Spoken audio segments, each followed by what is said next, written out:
विक्रम्य हेमकूटाद्धैमकूटान्यतिरभस रभसतररंहसा लुठयन्ति भारतमभिवर्षं दक्षिणस्यां दिशि जलधिमविप्रवसति यस्यां स्नानार्थं चागच्छतः पुंसः पदे पदे स्वमेध राजसूयादीनां फलं न दुर्लभमिति।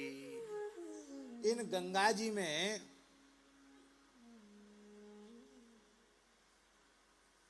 गोविंद, इन गंगा जी में स्नान करने की महिमा क्या है? इन गंगा जी में स्नान करने की महिमा क्या है? कहते जैसे ही गंगा जी में स्नान कोई जीव करता है, गंगा स्नान के लिए चल के जाता है तो एक एक पग बढ़ाने पर उसको राजसूय और अश्वमेध यज्ञ का पुण्य प्राप्त हो जाता है, दुर्लभ नहीं रह जाता। पर सुन लो, फल के नाम पर ज्यादा मूड में तो हिलाओ।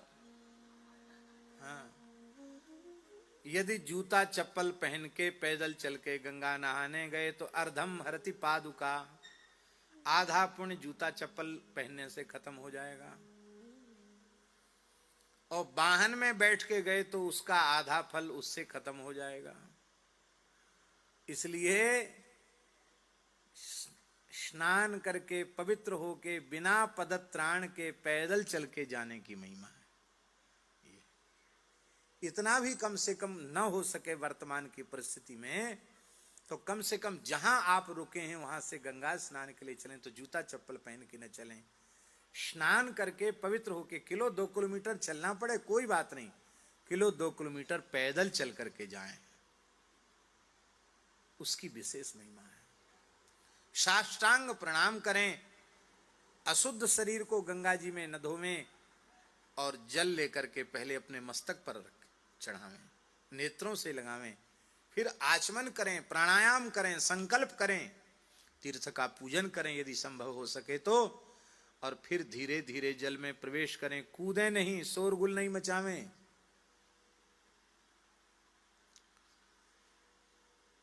और फिर स्नान करके शरीर को न मलें, शरीर के वस्त्र उसमें न निचोड़ें, बाहर निकल करके वस्त्रों को निचोड़ें, और शरीर को पोंछते ही गंगा यमुना स्नान का पुण्य नष्ट हो जाता है। शरीर के जल को शरीर पर ही सूखने दें।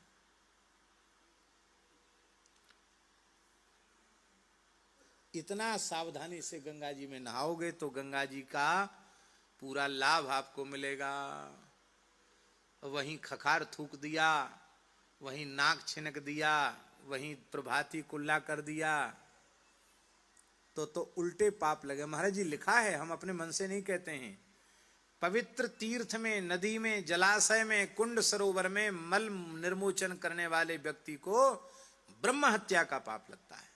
पुराणों में लिखा है, ब्रह्म हत्या का पाप लगता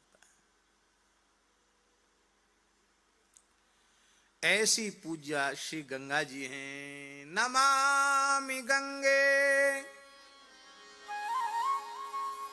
तव पाद पंकजम सुरासुरैर वंदित दिव्य रूपम भुक्तिं च मुक्तिं च ददासि नित्यं भावानुसारेण सदा